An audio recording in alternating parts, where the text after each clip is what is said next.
guys, welcome back.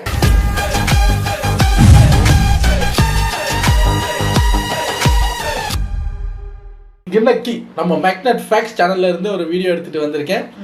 நீங்களாம் யோசிக்கலாம், ஏன் சார் ரொம்ப லேட்டாக வர்றீங்க, காலையில எல்லாம் எங்க சார் போனீங்க, எதுவும் புடுங்க போனீங்களான்னு கேட்டா, ஆமா சைட்ல இருக்கிற முடியெல்லாம் புடுங்க முடி வெட்டிட்டு வந்திருக்கேன். மெயின் காரணம் என்னன்னா, எங்க அப்பார்ட்மெண்ட்ல புதுசா லிஃப்ட் கூட்டுறாங்க. லிஃப்ட் அதுக்கு 4 மணி நேரம் கரண்டை கட் பண்ணி வச்சாங்களே பயப்பிள்ளைக்க. அதனால எனக்கு ஒரு வீடியோவும் போட முடியல. ஸோ அதனால தான் லேட்டாக வந்திருக்கேன். ஸோ மன்னிச்சிருங்க. நீங்க சொல்லுவீங்கல்ல, நல்ல காரணம் மட்டும் லாரியில் அள்ளிட்டு வருவா சார் இவன், ஏன் லேட்டா வந்தோம், ஏன் இன்னைக்கு வீடியோ போடல, காலையில வெளியே போய் செஞ்சிருக்கலாம் தானே. முடிவெட்ட போய் லேட் ஆகி வந்து பார்த்தா சரியா கரண்டே வெட்டி விட்டாங்க. இப்பதான் வந்தது கரண்ட் வெட்டுன கையோட ஓடி வந்துட்டேன்னா பாத்துக்கீங்களா. சரி வாங்க நம்ம வீடியோக்குள்ள போயிடலாம். இன்னைக்கு நம்ம பார்க்க போறது மேக்னெட் ஃபேக்ட்ஸ்லயே எனக்கு பிடிச்ச டாபிக், மைண்ட் ப்ளோயிங் ஃபேக்ட்ஸ். புதுசா விஷயம் தெரிஞ்சுக்கலாம். ஆஹா அப்படியா அப்படிங்கிற மாதிரி அதை தான் நம்ம பார்க்க போறோம்.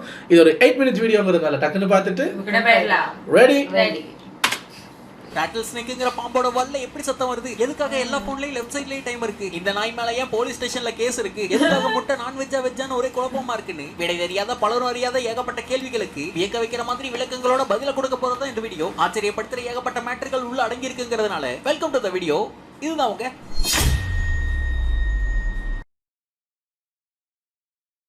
LIC பில்டிங் இருக்க மாதிரி லண்டன்ல ஒரு ஃபேமஸான லேண்ட்மார்க் தான் இந்த பிக் பென் டவர். பல படங்கள்லயும் இடங்கள்லயும் நீங்களே பாத்துக்கலாம். பிக் பென்னு ஆசையா எல்லாரும் கூப்பிடுற இந்த டவரோட பேரு பிக் பென்னே கிடையாது.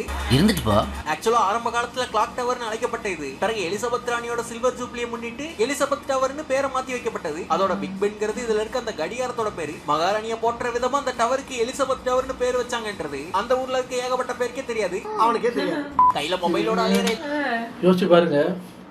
இப்போ நான் போயிட்டு கம்பேர் பண்ணல சொல்கிறேன், நான் போயிட்டு எங்கேயாவது ஒரு ஒரு ரோட்டில் இருக்கிற ஒரு கம்பம் இருக்கும்ல, லைட்டு கம்பம், சார் எங்கள் அம்மாவுக்கு சில்வர் ஜூப்ளி எனக்கு பேர் வைக்கிறீங்களா,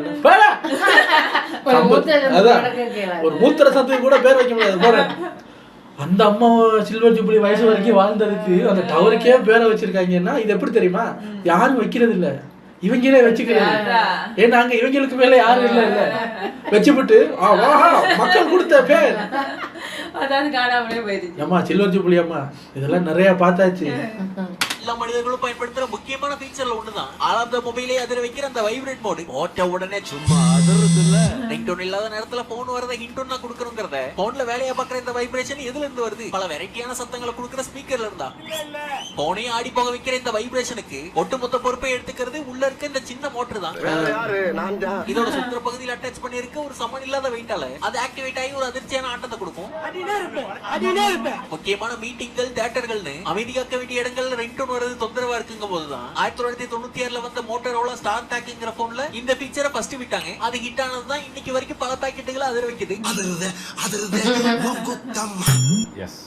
இந்த நியூ இயர்ல ஃபேட்டை குறைக்கணும்னு ஆசைப்படுற கொழுக்கு நண்பர் அணிக்க ஒவ்வொரு வருஷமும் இருக்க மாதிரி ரெசல்யூஷன்லாம் எடுத்துட்டு ரெடியா இருக்கீங்களா? வழக்கம் போல ஜிம்முக்கு போறது, வாக்கிங் போறதெல்லாம் கேலரியை பர்ன் பண்றதுல ஃபேமஸான மேட்டரா இருக்கும் போது வேகமா கேலரியை பர்ன் பண்றதுக்கு ஆராய்ச்சியாளர்கள் சொல்ற ஒரு மேட்டர் இருக்கு. நேரா வாக்கிங் போறதுக்கு பதிலா ரிவர்ஸ்ல வாக்கிங் போகும்போது நார்மலான வாக்கிங்கை விட 40% அதிகமான கேலரியை பர்ன் பண்ண முடியும்னு நாங்க சொல்லல, சொல்றாங்க. இதை மூடிய கதவுக்குள்ள முயற்சி பண்ணி பாருங்க. பொது வெளியில பண்ணி பல்ப் வாங்கினா நீ பொறுப்பேற்காது. நாயை காயப்படுத்தினதுக்காக கேஸ் வாங்கினதை நீங்க பாத்துருக்கலாம். ஆனா அன்னைக்கு ஒரு சம்பவத்தால நாய் மேலேயே கேஸ் போட்டாங்க. ஆந்திர பிரதேஷ்ல அப்ப சிஎம் இருந்த ஜெகன்மோகன் ரெட்டியோட ஒரு ஸ்டிக்கரை தெருநாய் ஒண்ணு கடிச்சு கிழிக்கிற மாதிரியான ஒரு வீடியோ வைரல் ஆச்சு. இத பார்த்து மனம் புண்பட்டு போன அவர் மேல அன்புள்ள கொண்டு அவரோட கட்சிக்காரங்க உடனடியா முதல்வர் அவமானப்படுத்தின அந்த நாயை கைது பண்ணணும்னு போலீஸ் ஸ்டேஷன்ல போய் கேஸ கொடுத்து புன்னகைக்க வச்சாங்க. அது அப்ப ஆந்திர பிரதேசல நடந்த ஒரு நகைச்சுவை சம்பவமா இருந்தது. நான் கேட்டேனா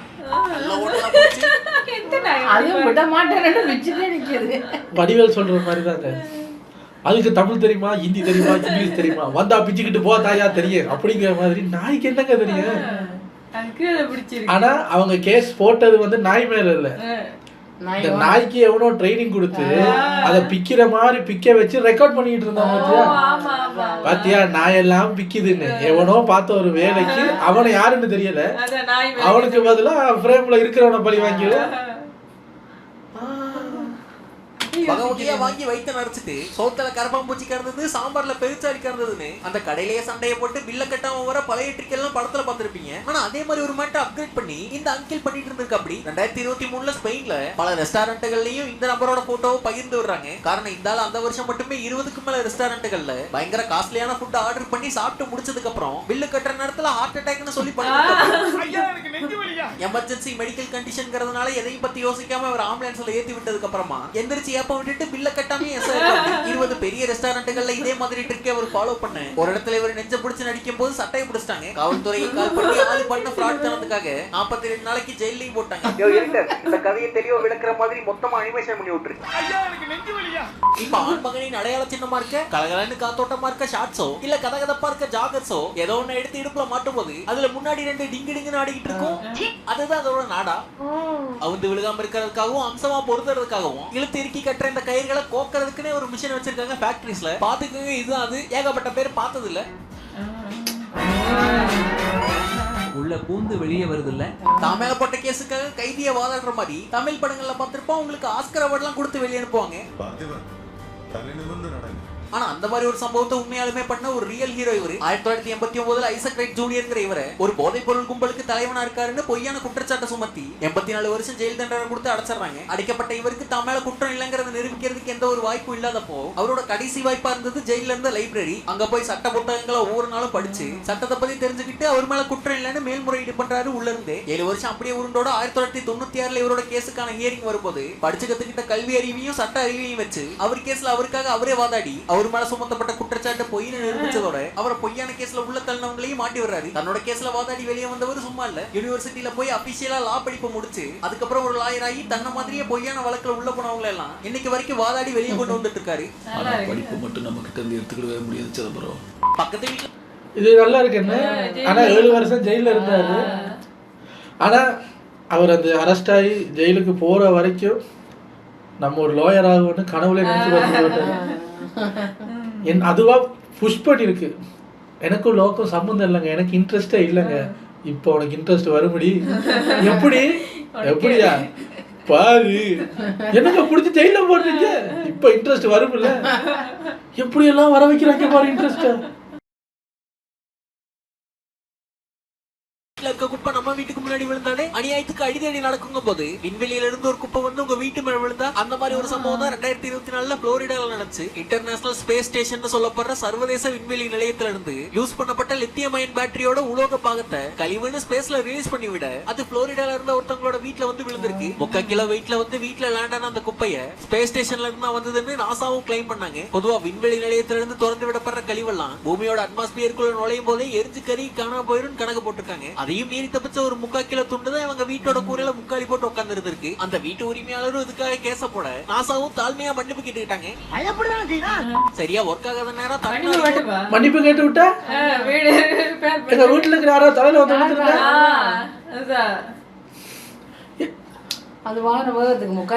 இப்ப ஏதாவது நாங்க ஒரு தப்பு பண்ணி ஒரு பெரிய கம்பெனி எங்க மேல கேஸ் போட்டு ஐயா எங்க மன்னிச்சிருங்கன்னா விட்டுருவாங்களா? அவங்க கிட்ட கோடிக்கணக்குல காசு இருந்தாலும் நம்ம கிட்ட புடிக்கிட்டு விட மாட்டாங்க. நல்லா இருக்கு. எங்க வீட்டுல வந்து ஓட்டையாவது பூசி கொடுங்கன்னு கேட்டிருக்கேன். மண்டையில வெறும் மண்ணி போட போயிருக்காங்க. ஒர்க் ஆகிற மாதிரி இவங்களுக்கு ஒரு சம்பவம் நடந்தது. அந்த கதையே வேற மாதிரி. நியூசிலாண்டை சேர்ந்த லீசா ரைடுங்கிற இவங்களுக்கு 1986 11 வயசு இருக்கும்போது கண் பார்வை தெரிய முக்கியமான ஆப்டிக்கல் நர்வு டேமேஜ் ஆனதுனால 11 வயசுலயே பார்வை பறி போயிருது. அப்ப இருந்தே அவங்களை கைடு பண்ணி கூட்டு போறதுக்காக ஒரு டாக வளர்த்துக்கிட்டே இருக்க சரியா 2000 அவங்களுக்கு 25 வயசு இருக்கும்போது அவங்களோட கைடாக செல்லமா முத்தம் கொடுக்கறதுக்கு குனிஞ்சு நிமிரும் போது அவங்களோட தலை காஃபி டேபிள்ல டக்குன்னு இடிச்சிருக்கு. அந்த முரட்டு இடி ஏற்பட்டு தூங்கி அடுத்த நாள் எந்திரிச்சு பார்த்தா அவங்களால பார்க்கவே முடிச்சிருக்கு. அத்தனை நாள் அவங்களுக்கு இருந்த பிளைண்ட்னஸ் மொத்தமா சரியாகி பழைய படிக்க அவங்களோட பார்வை திருப்பி இருக்கு. அந்த காஃபி டேபிள்ல தலை தட்டினதுக்கு அப்புறமா அவங்கள செக் பண்ணி பார்த்த டாக்டர்கள் எல்லாம் மிரண்டு போற மாதிரி மெடிக்கல் மிராக்கிளே நடந்திருக்கு அன்னைக்கு. பொதுவா இப்ப நீங்க இல்ல அவ்வளவு டெக்னாலஜி வச்சு எப்படி பார்வை போச்சு அப்படின்னு எல்லாம் உள்ள பூந்து அந்த ஆப்டிக்கல் நர்வ் டேமேஜ் அப்படிலாம் கண்டுபிடிக்க தெரிஞ்சவங்களுக்கு எங்கேயோ சுருண்டு இருக்கு. எங்க நம்ம பேரண்ட்ஸ் தாத்தாக்கள்லாம் அப்ப அது வேணும்னு தெரியாம பண்ணலங்க ஒரு விஷயம். இந்த டிவி ரிமோட்டு டிவி எல்லாம் பழுதா போச்சுன்னா அந்த மண்டையில போட்டு நங்க ரேடியோ எல்லாம் வேலை செய்யலைன்னா தலைப்புச் செய்திகள் வாசிப்பது அவ்வளோ சரியா போகும்ல. அதுவே நடந்திருக்கு. லேசா மண்டையில ஒரு தட்டு அன்னைக்கு 25 வருஷத்துக்கு முன்னாடி தட்டி இருந்தாங்கன்னா அதுக்காக நீங்க உங்களுக்கு எங்கேயாவது வலி வருதுன்னு போது போட்டு குட்டிக்கிட்டு இருக்காதீங்க. அதெல்லாம் வேற சும்மா பண்ணுக்காக சொல்றது. போன்ல கூட ஏதாவது பார்த்துட்டு இருக்கும்போது டக்குனு டைம் பார்க்கணும்னா அது போனோட டாப் லெஃப்ட்ல இருக்கிறத பார்த்திருப்பீங்க. ஆனா இந்த டைம் ஏன் எழுதி வச்ச மாதிரி எல்லா போன்லயும் லெஃப்ட் சைடுல இருக்குன்னு யோசிச்சிருக்கீங்க? ஆமா, 2017 வரைக்குமே அதுக்கு முன்னாடி வந்த ஸ்மார்ட் போன் எல்லாத்துலயும் போனோட டாப் ரைட் சைடுல தான் டைம் இருந்திருக்கு. அப்ப இருந்த ஆப்பிள் ஐபோன்களை தவிர அவங்களோட பழைய ஸ்மார்ட் போன்ல எல்லாம் மிடில் இருந்திருக்கும் டைம். ஆனா 2017 இந்த ட்ரெண்டையே மொத்தமா மாத்துற மாதிரி எசென்சியல்ங்கிற கம்பெனியோட போன்ல PH1 மாடல்ல ஃப்ரண்ட்ல கேமராக்கு மட்டும் கொஞ்சம் ஸ்பேஸ் எடுத்துக்கிற நாச்சுங்கிற அந்த மேட்டரை அறிமுகப்படுத்துறாங்க. அந்த ஆண்ட்ராய்ட் போன்ல ஆரம்பிச்ச நாச்சுங்கிற அந்த ட்ரெண்ட் பலருக்கும் பிடிச்சு போக 2018 ஆப்பிள் அவங்க போன்ல நாச்சுங்கிற மேட்டர் கொண்டு வந்தாங்க. ஸ்கிரீனோட டாப்ல நடுவுல நாச்சு இருந்ததுனால டைமை ஒதுக்கி லெஃப்ட் சைடுல வச்சிருந்தாங்க. அவங்க வச்சு விட்டு அந்த பழக்கத்தை அப்படியே ஃபாலோ பண்ணி இப்ப வர ஐபோன் ஆண்ட்ராய்டு எல்லாத்துலயும் லெஃப்ட் சைடுல டைம் தெரியற மாதிரி மாத்தி வச்சிருக்காங்க. அது இப்ப டிஃபால்ட்டாவே மாறி போச்சு. இரவு நிம்மதியா தூங்கான் போய் படுக்கிற பல பேருக்கும் அப்பதான் மண்டையில ஓவர் திங்கிங் பண்றதுக்கான அலாரம் அடிக்கும். அடுத்து என்ன பண்ண போறோம், வாழ்க்கை இப்படியே போயிருமா, போயிட்டு இருக்கிறது சரியா போகுமா, வரப்போறது சரியா நடக்குமான்னு ஏகப்பட்ட ஆன்சைட்டி சிந்தனைகள் மனித பதர்களால் நமக்கு வர மாதிரியே மிருக பதர்ல ஒன்னா இருக்க டாக்ஸுக்கு வருமா? நெசந்தான் இரவு நேரத்துல உறக்கிறதுக்கு முன்னாடி நாய்களுக்கும் அது ஃபேஸ் பண்ணிட்டு இருக்க பிரச்சனைகள் மண்டையில ஓடுமா? குறிப்பா நெகட்டிவான எமோஷனல் எக்ஸ்பீரியன்ஸை சந்திச்ச நாய்களுக்கும் அது ஃபாலோ பண்ற ரொட்டீன்ல இருந்து சேஞ்ச் ஆன நாய்களுக்கும் ஸ்ட்ரெஸ்ஸா ரெஸ்ட் இல்லாம இருக்க நாய்களுக்கும் தனிமையிலேயோ பயத்திலேயோ இருக்க நாய்களுக்கும் உறக்கத்துக்கு முன்னாடி ஓவர் திங்கிங் பண்ணுங்கிறத கண்டுபிடிச்சிருக்காங்க. படைய அப்ப கடிச்சிருப்பா அந்த நேரத்துல. பாம்புகளோட வெரைட்டிகள்லயே ரொம்ப இன்ட்ரெஸ்டிங்கான ஒண்ணுதான் இந்த ராட்டல் ஸ்னேக். குழந்தைகளோட கிளிகிளிப்பில இருந்து கிளிகிளின்னு சவுண்ட் வர மாதிரி இந்த பாம்போட வால் பகுதியில இருந்து இப்படி ஒரு சவுண்ட் வரும். பொதுவா கிளிகிளிப்பைகள்லயோ இல்ல ராட்டல்கள்லயோ சத்தத்தை கொடுக்கறதுக்கு உருண்டையான பாசைகளை பயன்படுத்துவாங்க. அதே மாதிரி இந்த பாம்போட டெய்ல ஏதாவது இருக்கும்னு நினைச்சீங்கன்னா அது அப்படி இல்ல. சங்கிலி கருப்பன்னு தமிழ்ல கூப்பிடப்படுற இந்த பாம்புக்கு வால் பகுதியில இருக்க அந்த கிளிகிளிப்ப மேட்ரே நிறைய சின்ன சின்ன பார்ட்ஸ் எல்லாம் லூசா அட்டாச் செய்யப்பட்டு உருவாக்கப்பட்டிருக்கும். இப்ப இந்த வீடியோல நீங்க பாக்குற மாதிரி தான் அதோட அமைப்பும் அடுக்கி வைப்பும் இருக்கும். அந்த பாம்பு தன்னோட வாழை வேகமா அசைக்கும் போது அதுல அட்டாச் பண்ணப்பட்டிருக்க இந்த ராட்டலும் ஒன்னோட ஒன்னு அசைக்கப்பட்டு இந்த மாதிரி இசைக்கப்படும். புரிஞ்சதா? ஈஸியா எல்லாராலையும் வாங்க முடியற ஒரு புரோட்டீன் சோர்ஸா இருக்கிற மேட்டர் தான் பலருக்கும் ஃபேவரட்டான முட்டை. எல்லா அசைவ நண்பர்களும் இதை வாங்கி விரும்பி அடிக்கும் போது பல வெஜ் வெறியர்கள் இதை வேணான்னு ஒதுக்குறது உண்டு. காரணம் முட்டையும் அசைவம்னு நினைக்கிறதுனால. ஆனா ஒரிஜினலா இப்ப நம்ம கடையில வாங்குற முட்டையெல்லாம் வெஜ்ஜா நான்வெஜ்ஜா உங்களுக்கு எல்லாம் ஒரே குழப்பமா இருக்குல்ல? சயின்டிபிக்கலி பார்க்கும்போது நாம கடைகள்ல வாங்குற இந்த வெள்ளை முட்டையெல்லாம் கருத்தரிக்கப்படாத அன்ஃபெர்டிலைஸ்டு எக் தான். மக்களோட தேவைக்காக மாஸ் ப்ரொடக்ஷன் பண்றதுனால மேட்டிங் ப்ராசஸ் எல்லாம் இல்லாம டைரக்டா ரிலீஸ் பண்ணப்படுற ஒரு மேட்டர் தான் அது. இதை 20 வருஷத்துக்கு வச்சு அழகாத்தீங்கன்னாலும் அதுல உயிர் உருவாகி வெளியே வராதுங்கிறதுனால இது ஆராய்ச்சியாளர்கள்லாம் ஒரு வெஜ் ஃப்ரெண்ட்லி ஃபுட்டாவே பார்க்கறாங்க. அனிமல் ப்ராடக்ட்னாவே அவாய்ட் பண்ற மொரட்டு வெஜிடேரியன்களுக்கு இது கோழிங்கிற ஒரு உயிரினம் மூலமா கிடைக்கிறதுனால விலைக்கு வைக்கிறாங்க. அதே கேஷுவலான வெஜிடேரியனா இருக்க மக்கள் டயட்ல முட்டையும் எடுத்துக்கிற பழக்கம் இருக்கு. கோழில இருந்து கிடைக்கிறதுனால இது முழுக்க வெஜ்ஜும் இல்ல, இதுல இருந்து எதுவும் பறக்க போறது இல்லங்கிறதுனால இது முழுக்க நான் வெஜ்ஜும் இல்ல. ரெண்டுக்கும் இடப்பட்டு நிக்கிற ஒரு மொரட்டு மேட்டரா இது இருக்குங்கிறது தான் ஹைலைட். அப்படியா? இந்த வீடியோ இதோட முடிச்சுக்கலாம். இந்த வீடியோல இருந்து தெரியாத சில விஷயங்கள் இதுல என்னன்னா எனக்கு அந்த டவுட் ரொம்ப நாளா இருக்கு. இப்போ எங்களுக்கு வெஜ்ஜு பிடிக்கும், ஆனால் நான்வெஜ் தாங்க எங்களுக்கு இது அது இல்லாமல் இருக்க முடியாது. நாங்கள்லாம் நான் வெஜிடேரியன். இந்த வெஜ்ஜு சாப்பிட்றவங்க இருக்காங்கல்ல, ஐயோ வெஜ்ஜு நான்வெஜ்ஜா முடியாது எங்களுக்கு, நாங்கள்லாம் வெஜ்ஜுங்க, அதெல்லாம் எப்படி தான் சாப்பிட்றீங்க அப்படிலாம் நிறையா பண்ணுவாங்க. சரி, இப்போ நம்ம என்ன சாப்பிட்றோம்? சிக்கன் 65, அது கோபி இந்த சிக்கன் மஞ்சூரியன், அது இது லொட்டு லோசுக்குன்னு எதோலாம் திம்போம்ல. சரி, அவங்க வெஜ்ஜுன்னு அலையிறாங்களே, அவங்க என்ன சாப்பிட்றாங்கன்னு போய் பார்த்தா அவங்களும் அதே தான் திங்கிறாங்க. Veg chicken, veg fish roll. ஏன்டா உங்களுக்கு தான் அது ஆகாது. ஆனா ஆசை இருக்கு, ஆசை குண்டிகள் இருக்கு. அது திங்க முடியாதுங்கிறதுனால அந்த பேரை வச்சு அந்த டேஸ்ட் வர்ற மாதிரியே செய்ய பார்க்க அதே மாதிரியே செய்ய. உங்களுக்கு தான் பிடிக்காது இல்ல, பிடிக்கல காய்கறி பேரை வச்சு மஷ்ரூம் 75, காளான் 23 அப்படி ஏதாவது வச்சு திங்க வேண்டியது. முட்டைக்கோஸ் 15, அவரைக்காய் 13, வெங்காயம் ஃப்ரை 74 அப்படி ஏதாவது வச்சு திங்க வேண்டியது. பார்த்தா அவங்க வெஜ் அவங்க மெனு எடுத்து பாத்தீங்கன்னா எல்லாமே வெஜ் ஃபிஷ், வெஜ் மட்டனுங்கிறாங்க. நான் கேட்பேன், இப்போ நாங்க ஏதாவது சிக்கன் பாவக்கான்னு வச்சிருக்கோமா? எங்களுக்கு அது வேணாம். நாங்க சிக்கன்னா சிக்கன், இவங்களுக்கு சிக்கனும் பிடிக்காதான். ஆனா அந்த பேரெல்லாம் அதை வச்சு டேஸ்ட்டு, அந்த பார்க்குற அந்த லுக்கு, கலர் எல்லாம் அதே மாதிரி பண்ணி வேண்டாம் வெறுப்புக்கு வச்சு திம்பாங்க. நான் யோசிச்சு பார்ப்பேன், ஏன் இது அதுல நிறைய ரெசிபி எல்லாம் போடுவாங்க தெரியுமா? வெஜ் லவர்ஸ் சிக்கனே போடாம சிக்கன் கறி செய்வது எப்படி, எதுக்கு எப்படி? நீங்க தான் வெஜ் லவர்ஸ் இல்ல, அந்த பேரே சொல்லக்கூடாது. அப்போ சொல்லாதீங்க, இந்த பேரே சொல்லாதீங்க சார். சிக்கனே போடாத சிக்கன் கறி ஏன் சொல்றீங்க? நீங்க தான் வெஜ் பிரியஸ் ஆச்சு. எனக்கு இந்த டவுட் ரொம்ப நாளா இருக்கு. நீ சொல்லதான் நம்மளுக்கே வளர்க்குது. இல்ல அன்னைக்கு ஒரு வீடியோ பார்த்தேன், இந்த வெஜ் லவர்ஸ் உங்களுக்கு சிக்கனே போடாம ஒரு சிக்கன் கறி செஞ்சு காட்ட போறேன், அதுக்கு தேவையான பொருட்கள் அப்படின்னு வர்றதெல்லாம் வெஜ் ஐட்டம். அதெல்லாம் போட்டு அதுக்கு வேற ஒரு பேரை வச்சுட்டு போங்களேன். ஏன் எங்க பேரை வந்து நோண்டுறீங்க? ஏன் உங்களுக்கு அப்படி ஒரு மைண்ட் செட்? ஆசைன்னா திண்டு போலாம் மேல சார். ஏன் அது சிக்கன் மாதிரியே இருக்கணும் மாதிரி நினைக்கிறாங்க. அந்த டேஸ்ட் ஆசை இல்ல தானே. குதர்க்கமா இருக்காங்க, ஏன்னு தெரியல. தெரிஞ்சிருப்பீங்க அப்படின்னு நம்புறேன். முடிஞ்சா கண்டுபிடிங்க. இது ஒரு ஃபேமஸான பாட்டுங்க.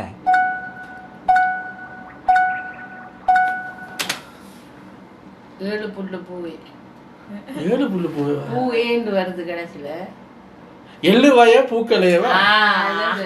நானே ஏழு புல்லுன்னு யோசிச்சு. நீங்க ரெண்டு பேரும் ஏழு புல்ல பூவே, ஏழு புல்லாக்காரு பூவே வராது அப்படிலாம் யோசிச்சு பாக்குறாங்க. எள்ளு ஏங்க அது இது ஏழுங்க, ஏழு வயல் அப்படியா வரும்? எள்ளு வயல் தானே வரும். எள்ளு வயலா ஏழு வயலா? எள்ளு வயல் பூக்களையே, ஏழு வயல் பூக்களையே எள்ள போட்டிருக்கல அதுல. ஸ்ட்ரேஞ்சர் திங்ஸ்ல மூக்குல ரத்தம் வடிகிற மாதிரி போட்டுருந்தா கண்டுபிடிச்சிருப்பேன். கமெண்ட்ஸ்ல கண்டுபிடிச்சு காட்டுங்க. இந்த வீடியோ உங்களுக்கு பிடிச்சிருந்தா லைக் பண்ணி தட்டி விடுங்க. சேனலே பிடிச்சிருக்கா அதுல போடுங்க. இந்த வீடியோ இவ்வளவு நேரம் பார்த்ததுக்கு ரொம்ப நன்றி. இதே மாதிரி இன்ட்ரெஸ்டிங்கான வேற ஒரு வீடியோல மறுக்க வந்து மீட் பண்றேன். இதுதான் உங்க மேக்னட். இந்த வீடியோஸ்லாம் எனக்கு பார்க்க பிடிக்கும். ஏன்னா நம்ம டெய்லி யூஸ் பண்ற பொருட்கள் அதுக்கு பின்னால அது ஏன் அப்படி இருக்கு அதெல்லாம் நமக்கு தெரியாதுல்ல. இருக்கு சொல்றாங்க கேட்டுக்கிட்டு நடப்போம் அப்படிங்கிற மாதிரி தான் நம்ம போயிட்டு இருப்போம். திருப்புன்னு வந்து ரெட்டல் ஸ்னேக்கோட அந்த வால்ல இருக்கிற சவுண்ட் எப்படி வருதுன்னா, எப்படி வருது தெரியாது சார். ஏன் தெரியாது? தெரிஞ்சுக்க ஆசைப்படலையா? அது யோசிக்கல அதை பத்தி. அந்த மாதிரி பல விஷயங்களை நமக்கு காட்டும்போது நல்லா இருக்கும். நாம தேடியும் போய் பார்க்க மாட்டோம், இப்படி வந்தாதான் உண்டு. ஒரு ஃபாரினர் வந்து அந்த செத்து போன ரெட்டல் ஸ்னேக்கோட இதை எடுத்துட்டு வந்து அதை வெட்டியும் காட்டினார், உள்ள எப்படி இருக்குன்னு பாருங்கன்னு பார்த்தா இப்படிதான் அந்த லேயரா கோது சேரும்போது அது வந்து இந்த ஸ்ட்ரா மெட்டீரியல் இருக்குல்ல, அந்த மெட்டீரியல்ல தான் அது இருக்கு. அப்ப அந்த ஸ்ட்ரோவெல்லாம் ஒண்ணுக்கு ஒண்ணு அடுக்கி நடுவுல கெப்பு விட்டு ஆட்டினோடனே இந்த சவுண்ட் வருது. அது எப்படி இது ஏதோ அதுன்ற பாதுகாப்புக்கு தான் அது இருக்கோ இல்லையா? கண்டிப்பா. இப்ப ஏன் சார் ஆட்டுதுன்னு கேட்டா அதுவும் தெரியாது, அதுக்கு தனி வீடியோ பார்த்து. ஒருவேளை இது ரொம்ப விஷமோ நம்மளுக்கு எச்சரிக்கை பண்றது தெரியாது, அது வரும்போது வாழாட்டுது. ஒருத்தர் ஒரு ஸ்டாண்டப் காமெடியன், அவர் இந்தியன் ஸ்டாண்டப் காமெடியன் தான், ஆனா எனக்கு பேர் தெரியாது, நார்த் இந்தியாவில் இருக்கிறவர். அவரோட ஒரு காமெடி பார்த்துட்டு எனக்கு சிரிப்பை தாண்டி யோசிக்க வச்சுது. ஐயா அப்ப நம்ம தத்தியா அப்படிங்கிற மாதிரி யோசிக்க வச்சுது. அவர் சொல்றாரு, இப்ப அவர்கிட்ட ஒரு டைம் டிராவல் மெஷின் கிடைக்குதான். சரியா? இப்ப அவர் தான் நம்ம தான் அவர்னு வச்சுக்கோங்க. நம்மகிட்ட ஒரு டைம் டிராவல் மெஷின் கிடைக்குது. நம்ம என்ன பண்றோம், கடன்னு டைம் டிராவல் பண்ணி பின்னோக்கி போறோம் பழங்காலத்துக்கு. போனா அங்க வந்து எல்லாம் பிளாக் அண்ட் ஒயிட்ல பழைய உடுப்பெல்லாம் போட்டுட்டு இருக்காங்களாம். இப்ப நம்ம டெக்னாலஜியை பத்தி எல்லாம் தெரிஞ்சுட்டு வந்திருக்கோம்ல, நம்ம அவங்கள பத்தி அப்படி இருக்கோம்ல. இப்ப நம்ம போறோமா, போனா அவங்க எல்லாரும் வந்து இன்னமுமே எழுதிக்கிட்டு நியூஸ் பேப்பர் அப்படி இப்படின்னு இருக்கும்போது நம்ம போய் சொல்றோமா, ஏய் ஃபூல்ஸ், இன்னும் கொஞ்ச காலத்துல பாருடா எல்லாம் டிஜிட்டலாக போகுது, செல்போன் வரப்போகுதுடா. செல்போன்னா என்ன செய்யுமா, இங்க இருந்துகிட்டே உலகத்தின் மத்த மூலையில இருக்கிறவங்களோட நீங்க பேசலாமா? அது மட்டுமா, வீடியோ கால் பண்ணலாம்டா, நீங்க உங்களை பார்த்து பேசலாமா? ஐயோ நீங்க தான் சார் கடவுள் அப்படி இப்படின்னு சொல்லிட்டு, சரி அப்ப எங்களுக்கு அவங்க செஞ்சு கொடுங்களேன் அப்படின்னு கேட்டா சரி தெரியுமா உனக்கு? அப்ப நீ அவங்களோட தானே, அது வர்ற வரைக்கும் நீங்க காத்துருக்கீங்க. அப்பதான் நான் யோசிச்சேன், ஆமா அப்ப டைம் டிராவல் பண்ணி போய் பெரிய குண்டி மாதிரி எல்லாம் பேச முடியாது. ஆக நமக்கு அதை யூஸ் பண்ண தெரியுமே தவிர செய்ய தெரியாது. அப்ப நம்ம எந்த பக்கத்துல போய் நிக்கணும்? செய்ய தெரிய கத்துக்கணுமா இல்லையா? அப்போ யோசிக்கிறாரு. அவனை யோசிச்சு, ஆமா இல்ல அவங்க இப்ப இதுக்கு என்னென்ன தேவை தெரியாதுங்க. அப்ப உட்கார்ற நீ எங்களை மாதிரி ஒருத்தன் தான் அப்படின்ட்டாங்கன்னா அசிங்கமாயிரும்னா. இப்ப நம்மளும் அவங்களும் வேற கிடையாதுங்க. அவங்களுக்கும் அந்த பொருள் வந்த உடனே பாவிக்க தெரியும், நமக்கும் வந்த உடனே பாவிக்க தெரியும், அவ்வளவுதான். உண்மையான சக்சஸ் எது தெரியுமா? அவங்கள்ட்ட போய் அதை செஞ்சு காட்டுறது. அதான் இப்போ வரைக்கும் நமக்கு செய்ய இப்போ வீடியோ கால் எப்படிங்க பேசுறாங்க? அது போன் எடுத்து எப்படி அந்த மாயாண்டி குடும்பத்தார் அதான் எப்படி அது எப்படின்னா தெரியலைங்களே. அதை படிங்க. இங்க சொல்றதா தெரியுது. கைஸ் வீடியோ ரொம்ப நல்லா இருந்தது. உங்களை அடுத்த வீடியோல வந்து சந்திக்கிறேன். Take care.